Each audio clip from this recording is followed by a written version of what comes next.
Welcome to Intro to the Bible. This is a crash course through the Old and New Testaments. In today's lecture, we're going to go over several topics. Depending on your background, some of these questions may seem unnecessary. I trust, however, that you'll see the value of exploring these topics by the end of the session. The first question we have to ask almost seems too basic. What is the Bible? Even though it's a basic question, it's worth considering. First, it's a collection of ancient documents. If you're a Protestant, the Bible consists of 66 books. If you're a Jew, it's less.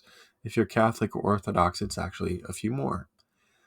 The Bible for Christians is divided into two sections, the Old and New Testament. And the books in these sections were written and edited by many different people over the course of roughly 1,000 years. Additionally, the Bible is the authoritative book for Christians.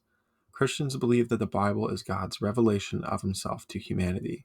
It serves, in that sense, as the basis for Christian belief and practice. The next question we need to ask is why we should read the Bible at all.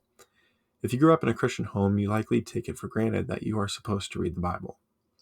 However, if you didn't grow up in that context or you're questioning your belief system, this is a live question for you. Why should we read an ancient collection of documents? Throughout history, Christians and Jews have claimed the Bible to be divine revelation. Since they hold the Bible to be God's communication with humanity, the need to read it is abundantly clear, to hear from God. This reason, however, is not the only motivation people have for reading the Bible. If you're interested in ancient history, the Bible is an incredibly important document. It provides valuable insights into ancient civilizations that existed in the ancient Near East and the Greco-Roman worlds. At various times, the Assyrian, Babylonian, Persian, Greek, and Roman empires all dominated the region of the world in which the Bible was written. And for that reason, the Bible serves as one important witness to these ancient societies, and some people read it just for that. The Bible is arguably the most influential book in human history, especially from the perspective of Western culture. Even if you did not grow up in a Christian context, the Bible has played an enormous role in the development of modern Western civilization. Many of the great works of art throughout history have been inspired directly or indirectly by the Bible. Additionally, the Bible has been used to justify all sorts of events in history. Some were good, like the creation of hospitals, and others were horrific, like the Crusades or slavery.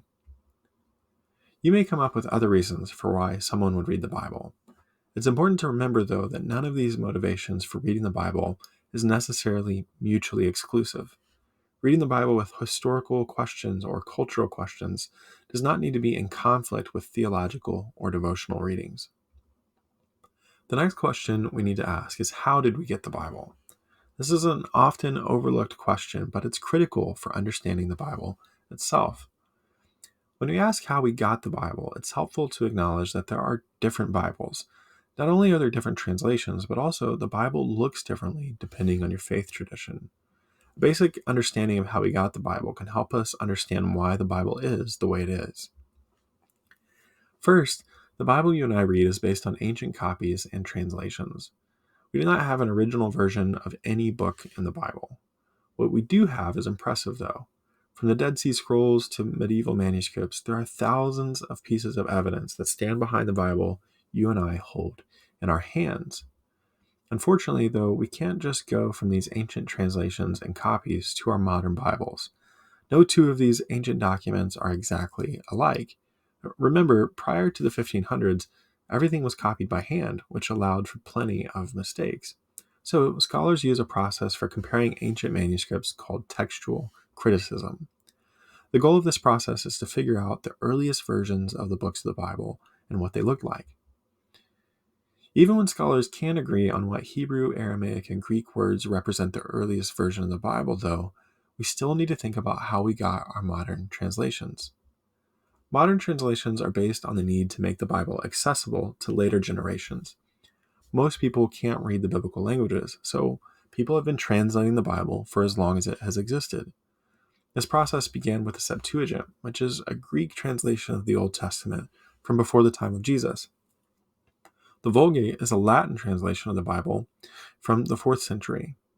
Similarly, Martin Luther and other reformers translated the Bible into their own languages in the 15th century. the last 100 years has been an unprecedented era for Bible translation. Modern translations are based on the need to update outdated language represented in the older translations, like the King James Version. Additionally, we now have better and older manuscripts to consult, and comparative research with other ancient artifacts has helped us get a better understanding of Hebrew, Aramaic, and Greek words, and so our newer translations are even better than the older ones. If you pick up different modern translations, though, you will discover some significant differences. Take a simple example of Proverbs 3, verse 6. In the NRSV, it says, "In all your ways acknowledge him, and he will make straight your paths." The New Living Translation is a little bit different. It says, "Seek his will in all you do, and he will show you which path to take." It's not a major difference, but it is significant, and there are other verses that the differences are even more stark. The reason for differences in modern translations is based on the philosophy of translation behind that version. Some lean toward a word-for-word approach, which tries to capture each word in the original language and bring it into the modern language. Others lean towards a more thought-for-thought approach, which tries to capture the thought behind each phrase in the original. In addition to thinking about ancient copies and modern translations, we need to consider how we know which books actually constitute our Bible. The collection of texts we call the Bible is referred to as the canon. The word canon simply refers to an agreed-upon group of texts that are authoritative for a religious group, in our case, Christians. As with the other issues, the canon is a more complicated topic than you might expect. For example, the Old Testament books differ depending on your faith tradition. Jews and Protestant Christians share the same books, but they're arranged in a different order. Catholics and Orthodox Christians have additional books in the Old Testament. The reasons behind this go back to the Septuagint, but that's a conversation for another day. The New Testament canon is also an interesting topic. The earliest list of New Testament books are from around the 200s. There are some differences between these lists, but there is substantial agreement. By the time of Athanasius, we have a stable list of New Testament books that you read in your Bible. They didn't just make these lists up, though. They were based on a few criteria. Apostolic authority. Could it go back to an apostle or to their teaching? Widespread use. Was the book well known and well used in the churches? And then was it applicable to the whole church? Was there a sense of value for all Christians? These criteria weren't applied with an iron fist, but they were good measuring sticks. And that's how we got our Bible. So I hope that you enjoyed this lesson, and I will see you in the next video.